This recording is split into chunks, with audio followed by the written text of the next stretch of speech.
hibaan nato unsaon ni paglikay ato ang sayron sa Health 101.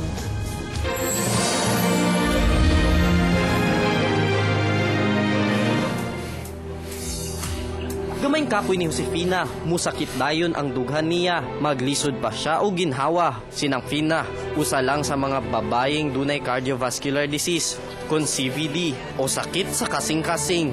Di ko kakuan og kano sa basta dugay na ni nagtukar. Ana, mutukar, mailhan man ako siya nga nagtukar akong sakit sa kasing ay pungahon man ko. Namutaas akong dugo, high blood ko, inhan po ako kay mo init man akong nga naong. Ang kanang kuan ba, ang kanang dugo mo na nagkiri sa oxygen nga atong giginhawa. So kinahanglan mag-oxygenation atong heart. Tanan gid ba? Even heart itself, kinahanglan na siya oxygenation. Karon anything maka-disrupt anang kuan kanang sa circulation ba? Diba pag pitik sa heart mo kuan, mo buga na siya dugo, no? So anything nga mo disrupt niya na mo na mo kusog cardiovascular disease.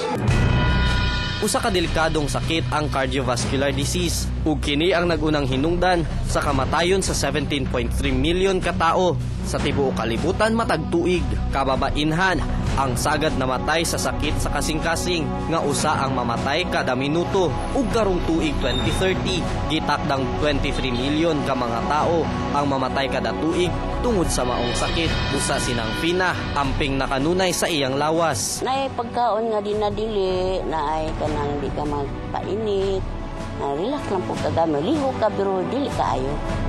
Kaya mag-arsa kag bugat na ana ang sunugdanan, maglikay na lang yuka kay maano may akong sakit.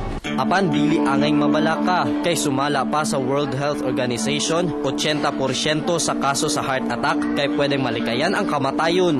Kinahanglan lang nga likayan ang bisyo, kanunayon ang healthy diet ug proper exercise. Ang 30-minute walk kada adlaw na kung tabang na aron malikayan ang heart attack. Siyempre cholesterol daw. Ang cholesterol magod mo kuha na siya sa lining sa atong blood vessels, no? Kining coronaries mo na ang kanang coronary arteries ba? Coronaries ang gitawag ana, no? Mo na siya nag-supply og dugo sa heart. So anything nga makabara sa kuan sa coronaries, halimbawa cholesterol gid nakasagaran pa sa ginla ni ana. Pero dili na natong hulaton pa nga matigulang tauna nato ampingan atong lawas. Importante nga bata pa lang, tudluan na sila sa healthy lifestyle. Karong Domingo, sa ulugon sa tibuok kalibutan ang World Heart Day. Busa angay natong timan-an nga atimanon gayud ang kalawasan. Healthy children lead to healthy adults, and healthy adults lead to healthy families and communities. Gusto ba ninyong mapa-oh-my sa kalipay? Apil na sa Oh My Ulam, Oh My Premio promo. Palit lang ubisan unsa sa tulo ka mga lami ang variant sa Oh My Ulam sama sa adobo, mechado o lechon paksiw. Ug sa likod sa label, isulat ang inyong pangalan, address, contact details, pangalan, ug address sa suking tindahan ug pirmahan. Ihulog ang inyong mga entry sa mga participating stores. 15 ang pwedeng mudaw og 2,500 pesos ug gift packs kada semana. Kung dili makaabot sa weekly draws, pwede gihapon ninyong magamit ang inyong entries. Unsaon? Adto lang sa NCCC Mall sa September 28 kung asa pwede mo mudaog ug inyong suking tindahan og 15,000 pesos ug 1-year supply sa Oh My Ulam sa Grand Draw. Makauban pa pud ninyo kami ni Rovi Quasito. Ayan, makaka-oh my, di ba? Unsa may niyang ginahulat? Apil na, mubalik pa ang Maing Buntag, Mindanao.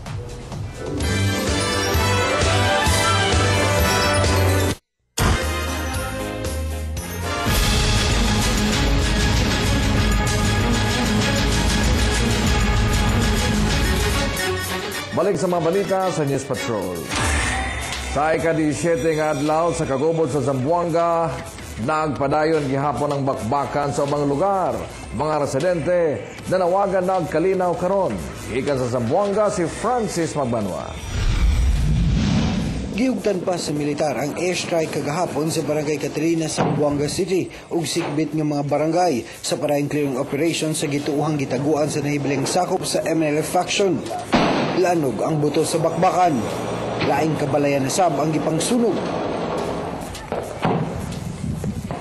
Pero ang ubang residente sa Barangay Santa Catarina, wa gyud mihawa sa ilang lugar. Nahadlok silang sunugon sab ang ilang mga balay. Ayaw namin iwanan tong lugar namin kasi nagbabantay kami yung sunog. At saka maraming magnanakaw dito sa amin lugar. Ayaw namin mag-evacuate kasi kami lang mga lalaki na iwan dito kasi kami ang nagbabantay ng lugar namin. Sa ika-16 nga adlaw sa standoff, naanad na ang ubang residente sa buto sa armas. Gani ang uban, wala pa nang balingaan sa gunsong buto ug padayon lang sa pagkinabuhi. Pero admitado ang kadaghanan, nagpabili ng kahadlok nga basin maangin sila. Walang tigil ang ulo dito sa Katali. Busa si John Dalos, giagi na lang sa kanta ang panawagan sa gobyerno. Kakain ka na lamang, matatapon mo pa. Kasing kinabahan ka, baka madamay ka pa sa gulo. Naputlan ug walang tiil sa gyera kaniadto si John. Busa sumala niya, di lalim ang ilang kahimtang karon. Gusto ko mangyari sana matapos na ito ang gulo kasi marami na epektuhan. Mahirap talaga ang kalagayan namin. Muslim, Kristiyano ay nagpapatayan ng walang dahilan. Giampo sa kadaghanan sa taga Santa Catalina, hingpit ng mahuman ang kagubot aron makabalik na sa normal ang ilang kinabuhi. Francis Magbanwa, ABS-CBN News. O ito naglangkod sa mga balita, karon matagadagang salamat.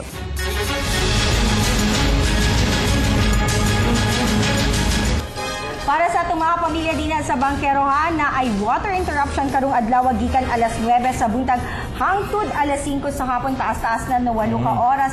Ilabi na katong mga lugar nga apektado din sa may Dapu Hills, Don Isidro Village, sa Every Hills Subdivision, sa Santan, Orchid, Sunflower, San Francisco, Cattleya, Carnation ug 2nd Alley, hadi sa 4th Alley, 5th Alley ug portion sa Bago, Dato Bago Streets dina sa Bangkerohan wala mo'y tubig. Og syempre ang rason ni doon ay tapping sa newly installed 100 mm to and 75 mm diameter sa pipelines diha sa Barangay 5-A Bangkerohan. Og announcement lang mga kapamilya, please attend the first Diho 4 Subdivision Family Day on September 29, 2013 alas 9 sa Diho 4 Subdivision Basketball Court. Og syempre ang atong kapamilya nga si Ate Cha. Thank you so much for joining us this morning, Miss MBM. Salamat po kayo sa pag-invite sa FUA. Correct. And syempre mga kapamilya, wala sab nagpahulahi ang atong former host nga si Karen Serra nga gusto po niyan i-greet ang tanang mga Davaoenyo kay na-miss na kay niya. Sa'yo na natang mensahe ni Karen. Congratulations mga Buntag Mindanao sa inyong pagsaulog sa inyong anibersaryo. Saludo ko sa inyong tanan diha mga kapamilya sa inyong gihatag na dedikasyon para sa programa. Nada mo'y bonus, gikan kang Michelle. Congratulations! Ako din maghatag ng bonus. Mag-expect me? Pero mga pamilya, wala sab nagpaulahi ang atong mga ka-Facebook. Kaya syempre, dahil sila mga gustong i-greet ng mga kapamilya. Cha, go! Good morning sa atong ka-Facebook na si Twinkle Luyao nga nag-post sa iyahang litrato sa Zumba dance kauban si Claude diha sa Barangay Sentro, Agdao. Pagkamatod ni Twinkle, nalingaw kayo siya sa Zumba, gani ang litrato gihimo pa niya og profile picture sa iyang Facebook. Ayan, good morning sab sa mga teachers at classmates ni Meme Cute Espolong sa F. Bustamante National High School. And good morning sab sa tanang mga televiewers, silabin na daw sa awesome MBM staff gikan kang Charmy Diola. Gusto lang niya i-greet ang iyang family din sa Kapalong, Davao del Norte. I-greet sa BI og happy anniversary ni Glowil Dolar. Ingon niya, it's been an honor being with the program. Years had passed and MBM still wakes me up early in the morning. You're still the best MBM. Ayan, syempre duyong po mga kapamilya sa 20th anniversary sa Buntag Mindanao. Natay bloodletting, libreng gupit, eye check-up, BP life ug livelihood training karong Friday din sa may People's Park. Magsugod di siya alas 6 sa Buntag hangtod, alas 11 busa. Sayo ta mga to para sayo pod makaparehistro. Kita-kit. Karina ng Friday mga kapamilya. Best wishes to Rio and Lizelle Rosario diha sa Santa Cruz. And syempre, prize of the week sa taon sa bang atong papremyo this week na angay tag-anan ang ensakto nga presyo. Syempre, atong prize of the week mga kapamilya, usa ka rice cooker. I-post lang ninyo ang inyong tagna sa official Facebook fan page sa Mayong Buntag Mindanao. And gusto lang naka-i-greet ang akong sister Dina sa Norway nga nagatutukid sa Mayong Buntag Mindanao. Si Lilian, si Danny, si Danilyn, si Joanne, si DJ, and si Dominic, Robin, Garjan. Good morning sa inyo. Siya, napakayo gusto i-greet. I-greet na ako akong staff sa Street Advocate na sila sila Ate Grace, Ate Tanya, sila JB, si Amy, si Banban, o si Norman. Sigurado nagtatang sila sa imo, ha? Ambot lang. Ituhol ko pala pagkawa natong sayaw ganin. Okay. Siyempre, 90s, di ba? This Friday na pa yung perform. Ay, humana si Elmi. So, humana si Daniel, humana mi ganina ni Hernel. And karong Friday! At alinin niyo ang performance naman ni Francis Magbanwa karong Biyernes ng mga kapamilya. Pang-finale, ha? O, di na sa People's Park. O, sa gusto makatanaw live ang performance nila Claude and Francis sa People's Park. Friday, mag-uban-uban. Pasalamatan lang natin mga sponsors sa mga Buntag Mindanao. Magsasut naman ni Claude. Siyempre, Pink and Gold Blue Stations. Thank you, Dr. Denny Sen. Thank you very much. And of course, First Keep sa among landscaping. Thank you. Salamat lang sa Preciosos Pacosmas sa Clinic kay Dr. Roby Cusito Informal Swimming Center. Thank you, Metro Lanza Fitness, Lay Bear. Daghang salamat. Dahil salamat sa kay Sano Grand City Mall, Hairs and Nails, o Hair to Die for Salon. And thank you very much kay Chacha! Thank you! Mga kapamilya, ay kalimti August 5 ang ato ang halad kapamilya and October 5. Ayan, sa Pamilya Elementary School. And October 6 ang ato ang One Run, One Philippines mag-start sa Abriza, 2-296-1911 alang sa Dugang Detalye. Till tomorrow mga pamilya, din lang sa inyong paboritong programa Matag Buntag sa Mayong Buntag, Mindanao!